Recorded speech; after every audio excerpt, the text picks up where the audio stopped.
Now the Walking Dead? I can wrap my head around that. They're dead folk, just walking is all. But those other things? Tall and pale, slimy as maggots. They washed up with the fog. They... MMOs, the genre that has eluded me for so long. I've always wanted to give this genre a go for ages, ever since I was a kid and I saw an ad for WoW. But as time went on, I just forgot about it, until I finally got my own internet connection and realized I could actually give these a go. Now, for disclosure, I'm still new to the genre, so this is going to be from the point of view of someone who isn't familiar with MMOs. However, I did invest as many hours as I could into the main adventures of these 3 games I'm about to cover. So if you're annoyed I didn't point out something you found to be important about the games or MMOs in general, now you know. Now, when it came to picking what to focus on, it all really just came down to personal curiosity rather than what's popular, so if you thought I was going to touch on the juggernaut of the genre WoW, you're out of luck, as well as how different they were. So, without further ado, let's talk about my journey into the MMO landscape, starting with Secret World Legends. So I'm thinking, what came first, the maggot or the egg?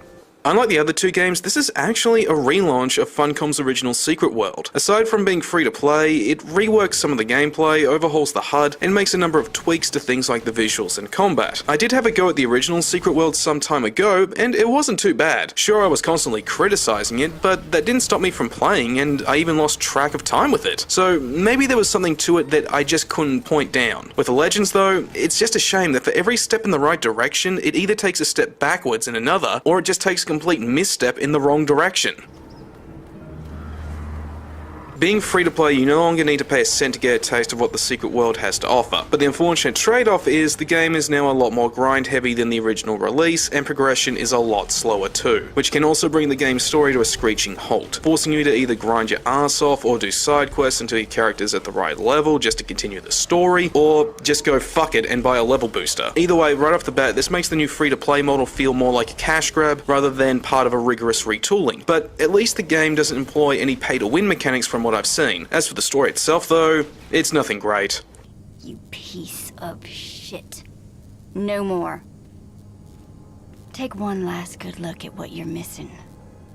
There's a terrorist attack in Tokyo, which gives you magical powers by accident. You're recruited by one of 3 secret organizations. You're sent out to investigate supernatural goings-on, and then everything just kind of gets buried under near-constant new characters, a lack of focus, and a constant need to look up the bestiary and lore index just to know what the hell people are talking about. If nothing else, the story does succeed in at least giving you context, albeit waning, and a reason to move around the different areas. And the conspiracy elements involving groups like the Illuminati is actually pretty cool, though I just don't see why the Illuminati would need a report on me delivering someone's mail, but what do I know? Combat has been given the biggest shake-up. It's now a hack-and-slash system rather than the button-mashing festival it was in the original. Now with a layer of strategy thanks to weapon resource management and an indication of when to use a dodge. But man, is this in need of some serious polish in the near future. An issue I have with some of the other MMOs I've tried before choosing these was how constant immersion was being broken by one thing or another. And guess what can wreck immersion here? Enemies falling over dead before your character has even finished attacking, or in some cases, your character attacking faster than the speed of light with their hands still at their side. At least this flaw can be laughed at when you're in the right mindset, and there is still a good deal of depth to it, even if some of it is blocked off by class specifications. So combat isn't necessarily the biggest flaw Legends has going for it.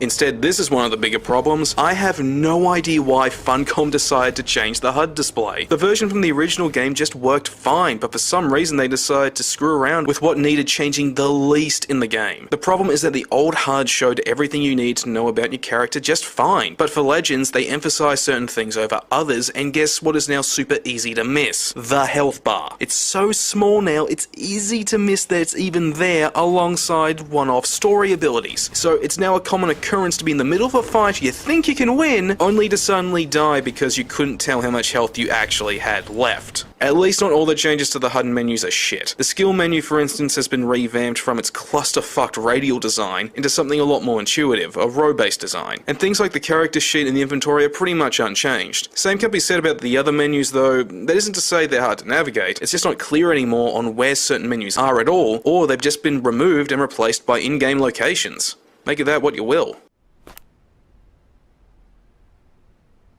Critical empowerment results.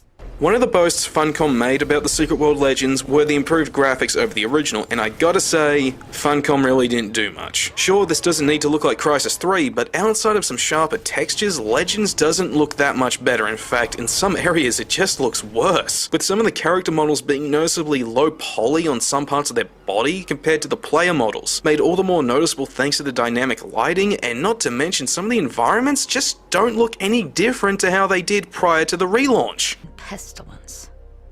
A black, timeless malice covering Kingsmouth like a funeral shroud.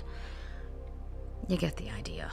I'm not trying to say the game looks ugly overall, it still has the distinct modern meets far fantasy and horror comic art direction that's defined it and really attracted me to it in the first place. And even the lowest quality assets, they're usually just one damp squib in an ocean of acceptability. But the graphics can definitely be called a disappointment if you were expecting an overhaul similar to what World of Warcraft got not too long ago, like I was.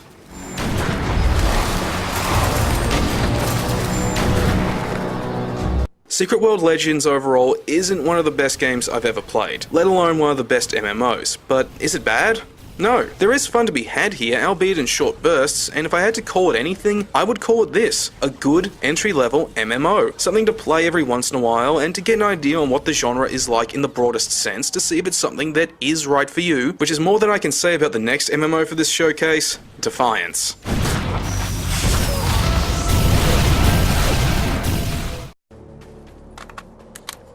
Move it! Get him!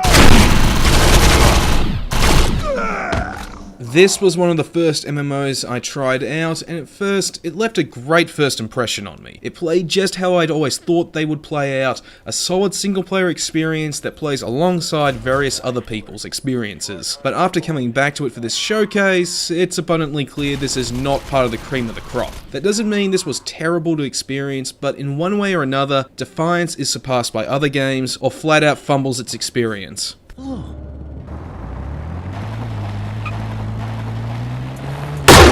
Unlike Secret World Legends, Defiance has a much more cohesive story that you can follow, even if the presentation can be a bit jumbled at times. But the biggest draw for the narrative is how it's connected to the sci-fi series of the same name, acting as a parallel story meant to expand on the overall universe, and even having special missions dedicated to interacting with the show's characters. But it's just a shame these missions are optional, and they're not really part of the main narrative from what I've seen. Despite that, it's still a nice addition and a great treat for fans of the show. But in regards to getting the lore and the broad sense of the world, this does mean that ultimately watching the show is a must. Come on, let's loot this thing before the vultures swoop in. This is fun, right? But a much bigger issue with Defiance is its overwhelming sense of a lack of polish. With this being developed for PC and consoles, specifically the PS3 and 360, its visual fidelity has not aged as well as it could have. On the standard graphical settings, for instance, the texture work just looks muddy, and other elements will look blocky. This can be alleviated somewhat by maxing out the graphical settings, but even then, it still doesn't look that great. At least the lack of polish adds some unintended hilarity to the game though, seeing enemies fly away like they've been caught in the wind when you kill them, or having them jump out single file from the same truck as they respawn, always add plenty of unintended hilarity to the game, and trust me, they never get old. The gameplay unfortunately can't help but feel old. It plays like a third-person shooter made before Gears of War came along and defined the genre. Sure, the lack of a cover system does make the shootouts and enemy encounters more free-flowing and organic, but also makes the combat feel loose, for lack of a better word, thanks to the possibility of your shots getting caught in cover and a lack of certainty that you're actually safe from enemy attacks. This can be ultimately forgivable, but I can see this putting off someone who never played something like Rogue Trooper or Resident Evil 4. Other things like the loot system work fine and keep things from getting too dull, and the weapons can be pretty creative and feel reminiscent of the ones from Borderlands. In fact, that actually sums up the entire experience of Defiance. It's Borderlands, but on a tighter budget, with one exception. The Arkfall Events. Now, these are the real star of Defiance and are the main reason to keep playing. These are randomly occurring gauntlets with different completion requirements where you and up to dozens of other players swarm crystals fallen from the sky and fight enemies for awesome loot. Between missions and static events in the game world, these are the true bright spots of full-on fun that'll stick with you after you're done playing Defiance and logged out.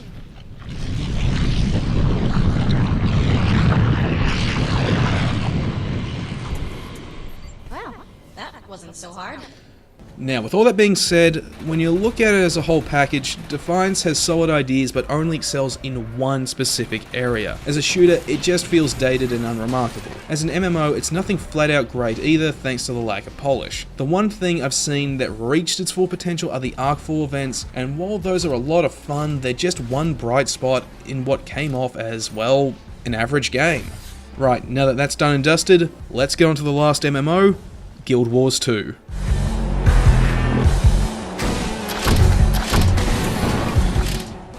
They came out of nowhere.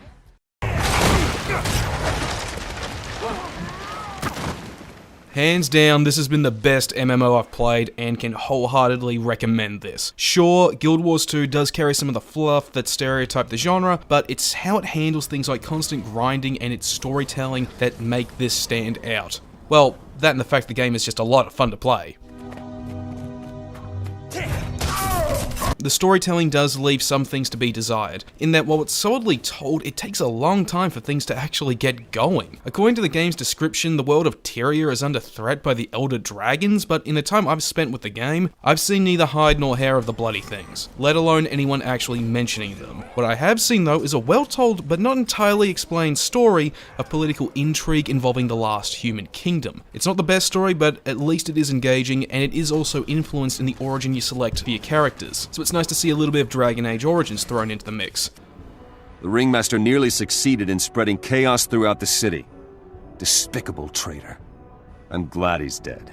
But that's not all. The game also uses its story as an incentive to explore the world and perform side quests, and all the story segments are instances where you're just on your own. So there's never a narrative moment that's ruined by another player running around bunny hopping or doing shit that just completely breaks immersion.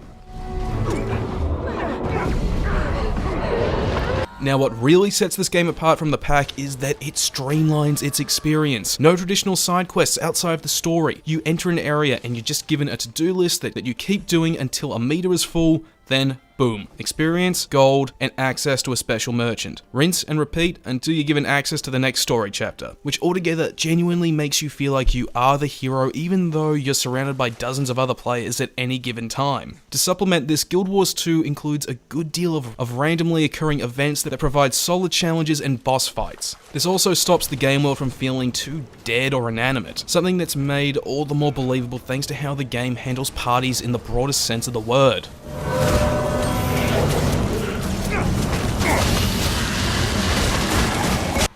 Literally, the entire server is a party and everyone's invited. This means if you see a player having trouble, you can just run in, help them out, and get a share of the rewards. This results in the game's challenges being all the more satisfying. Like one time I accidentally stepped into a randomly occurring portal and ended up in a swamp area with dozens of other players, when all of a sudden a giant monster appeared and next thing I know, we're all working together to take the bastard down. And it was beautiful. A lack of moments like this, let alone just being able to meaningfully cooperate with other players on the fly, was one of the reasons why I was put off by other MMOs like Star Wars The Old Republic. But if you're old school, the game does offer grouping in the traditional sense, but I never really found a reason to use it, let alone necessary. Combat feels similar to that of Secret World Legends, with elements of the original Secret World mixed in, but it's not brought down by a lack of polish or boredom that plagued those combat systems. Here it's very reactive and comes close to feeling truly free-flowing. There's a layer of strategy mixed in thanks to how the game handles hotkeying special abilities and attacks. Basically, your character's class abilities available are determined by what weapon loadout you've got out, or what you've swapped out outside of combat in the universal slots, keeping the control scheme simple while encouraging the player to think strategically before getting into PvE fights.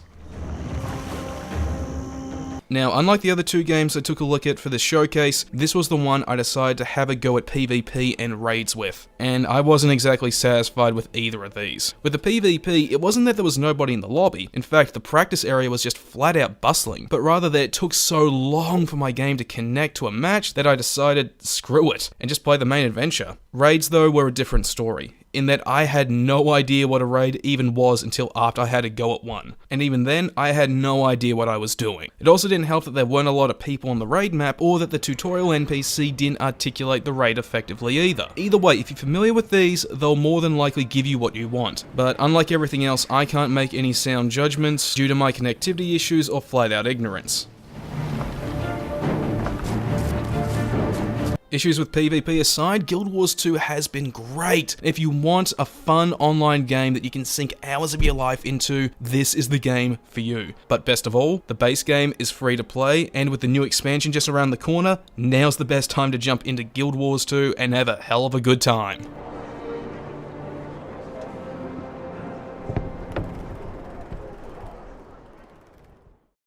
Well, I hope you guys enjoyed this showcase. It was awesome to get out there and really give the MMO genre a serious look. Now, before this video ends, I'd like to make 3 honorable mentions. First off, Star Wars The Old Republic. Didn't play this one for this showcase because I hated the combat system and the worlds were just monotonous with how dead and inanimate they felt. However though, BioWare's talented storytellers manages to shine through all that and actually makes it worth playing. Black Desert Online because, well, it's got a fantastic combat system and gorgeous visuals. It's an MMO that's not afraid to demand that you actually have a decent machine to play it. And of course, Elder Scrolls Online. If it wasn't for the fact that the MMO aspects don't really mesh all that well with the established Elder Scrolls formula, this could have passed for Elder Scrolls 6, and I'm not being hyperbolic. Anyway, for the next game review, it's going to be Get Even, and I've also got some movie reviews I'm going to hash out as soon as I can. Got all that and more coming up, so like always, stick around.